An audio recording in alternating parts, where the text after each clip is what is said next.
గృహబలం అంశానికి స్వాగతం.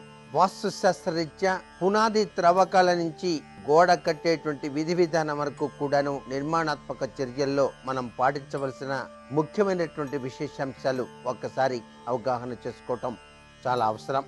పునాది త్రవ్వకం ఆగ్నేయం నుంచి నైరుతికి వెళ్ళటం నిర్మాణం అంతా కూడాను చక్కగా సజావుగా సాగటానికి సహకరిస్తుంది. పునాది గోడ గనక నైరుతి నుంచి ఆగ్నేయానికి కట్టినట్లయితే సర్వ శుభాల దశ పట్టడానికి ఆస్కారం ఎంతగానో ఉంటుంది. వాస్తు దోషాలన్నింటినీ కూడా తరిమి కొట్టడానికి కూడా ఆస్కారం ఉంటుంది. పునాది గోడ నైరుతి నుంచి వాయవ్యానికి కట్టవచ్చు. శుభ ఫలితాల హారతి పట్టినట్టుగా అవుతుంది. గృహాన్ని వాస్తు జగతిగా తీర్చిదిద్దటంలో ఇది సహకరిస్తుంది. మీ ఇంట్లో పునాది కూడా ఆగ్నేయం నుంచి ఈశాన్యానికి కట్టండి. అడ్డంకులు లేని నిర్మాణం జరపడానికి ఆస్కారం ఎంతగానో సహకరిస్తుంది. పునాది గోడను గనక వాయవ్యం నుంచి ఈశాన్యానికి కట్టినట్టయితే గృహ ప్రవేశ బొట్టు పెట్టుకోవటానికి ఆస్కారం ఉంటుంది. అంటే త్వరగా నిర్మాణం పూర్తి అవటానికి ఆస్కారం ఉంటుంది. పంచభూతాలన్నీ కూడా ఆయువుతో నిండటానికి కూడా ఆస్కారం ఉంటుంది. ఈశాన్యంలో తప్పు జరిగితే నైరుతిలో తప్పు జరిగి తీరుతుంది అనే విషయాన్ని కూడా ఇక్కడ గుర్తిరగాలి. అది మిమ్మల్ని నిర్వీర్యపరుస్తుంది అనేటువంటి విషయాన్ని కూడా ప్రతి ఒక్కరూ గ్రహించాలి. అధిగమించలేని ఆటంకాలను తేవటానికి ఇది సహకరిస్తుంది. కాబట్టి ఈశాన్యంలో తప్పు జరగకుండా చూసుకోవటం చాలా అవసరం. వాస్తుశాస్త్ర రీత్యా నైరుతిలో కనుక తప్పు జరిగినట్లయితే ఈశాన్యంలో తప్పు జరుగుతుంది. కాబట్టి అది మీ జీవిత పతనానికి నాంది ఏర్పడుతుంది. కాబట్టి గృహమే విషసర్పాల కాళిందిగా అంటే చెరువుగా మారిపోతుంది. కాబట్టి జాగ్రత్త సుమ. విదిక్కుల స్థలంలో పునాది త్రవ్వకం ఉత్తరం నుండి తూర్పుకు ప్రారంభించాలి. ఉత్తమ ఫలితాలు పొందటానికి కూడా ఇది సహకరిస్తుంది. పలు శుభాల వైపుకు అడుగులుని మనం వేసి కదిలించడానికి కూడా ఆస్కారం ఉంటుంది. పునాది త్రవ్వకం తిరిగి ఉత్తరం నుండి పశ్చిమానికి వెళ్ళాలి. శుభాలు మీ వెంట అలా నడుస్తూ వస్తాయి. మిమ్మల్ని పీడించేటువంటి అశుభాలన్నీ కూడా తొలగిపోతాయి. తూర్పు నుండి దక్షిణానికి వెళ్ళినట్లయితే నిర్మాణం సజావుగా సాగి తీరుతుంది. జీవనం శుభ తత్వంలో విరాజిల్లటానికి ఆస్కారం ఉంటుంది. స్థలంలో చివరిగా పశ్చిమం నుండి దక్షిణానికి సాగటం నిర్మాణంలో కొద్ది కటకటలు అనేటువంటివి లేకుండా చక్కగా నిర్మాణాత్మక చర్యలని పూర్తి కావడానికి ఆస్కారం ఉంటుంది. విదిక్కుల స్థలంలో పునాది నిర్మాణం దక్షిణం నుండి పశ్చిమానికి ప్రారంభించి వాస్తు బలాన్ని మనం పెంచుకోవటానికి సహకరించవచ్చు.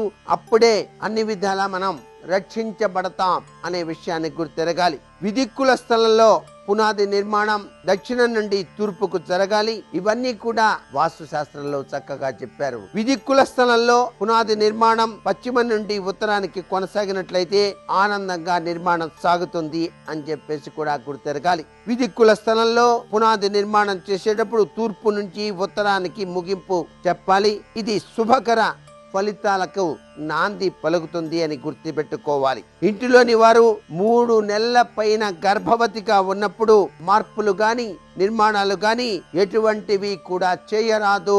ఇది చాలా ముఖ్యమైన విషయం. 3 నెలల పైన గర్భవతిగా ఉన్నట్లయితే ఇంట్లో వాళ్ళు మీరు నిర్మాణాలు చేయవకండి. అది ఆరోగ్య ఇబ్బందుల్ని కలిగిస్తుంది అని మాత్రం గుర్తెరగండి. ఇంటిలోని దక్షిణ నైరుతి పశ్చిమ గదులు మిగతా గదుల కంటే కూడా పెద్దవిగా ఉండాలి. విజయం ఆరోగ్యం మీ స్వంతమై తీరుతుంది. ఈ విధంగా కనుక కట్టుకున్నట్లయితే దక్షిణం నైరుతి పశ్చిమ గదులు మిగతా గదుల కంటే కూడా పెద్దవిగా ఉండి తీరవలే. ఏ నిర్మాణానికైనా ఈశాన్యంలో కనుక గుండ్రని పిల్లర్ ఉంచినట్లయితే నష్టం. అలా ఉంచటం మంచిది కాదు. పిల్లర్ కింద పైన కనీసం 6 అంగుళాల చతురస్రాకారపు నిర్మాణం చేయటం మరిస్తే చాలా ఇబ్బంది గురి కావాల్సి వస్తుంది. ఒకవేళ కుదరలేదండి మేము పిల్లర్ వేయాల్సి వచ్చిందండి అన్నప్పుడు ఆ పిల్లర్ కింద మాత్రం కనీసం 6 అంగుళాల చతురస్రాకారపు నిర్మాణం చేయటం మాత్రం మరవకండి.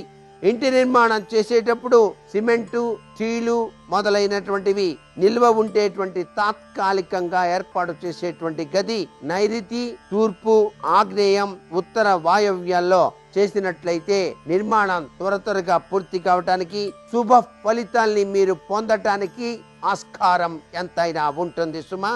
మీ స్థలంలో స్టీలు ఇటుక ఇసుక ఈశాన్యంలో మాత్రం పోయించకండి. అది మీ యొక్క నిర్మాణాత్మక చర్యకు ఆటంకాన్ని ఏర్పరుస్తుంది.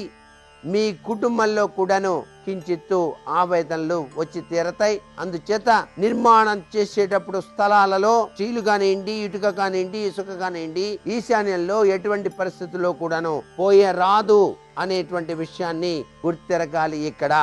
అలాగే కర్పూరానికి వాస్తు శాస్త్రంలో విశిష్టవంతమైనటువంటి తత్వాన్ని ఇచ్చారు. ఆకుపచ్చని డబ్బాలో కర్పూర బిళ్ళలు ఉంచి మీ ఇంట్లో కానీ, వ్యాపార స్థలంలో అయినా సరే, సొంత కార్యాలయంలో అయినా సరే పెట్టటం మంచిది, శుభకరాన్ని ప్రసాదిస్తుంది. ఎందుచేతనంటే ఇది ఒక చెట్టు నుంచి తీయబడేటువంటి విశిష్టవంతమైన పదార్థం.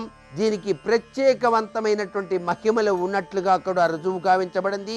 అద్భుతం అని చెప్పేసి చాలా మంది భావిస్తూ ఉంటారు.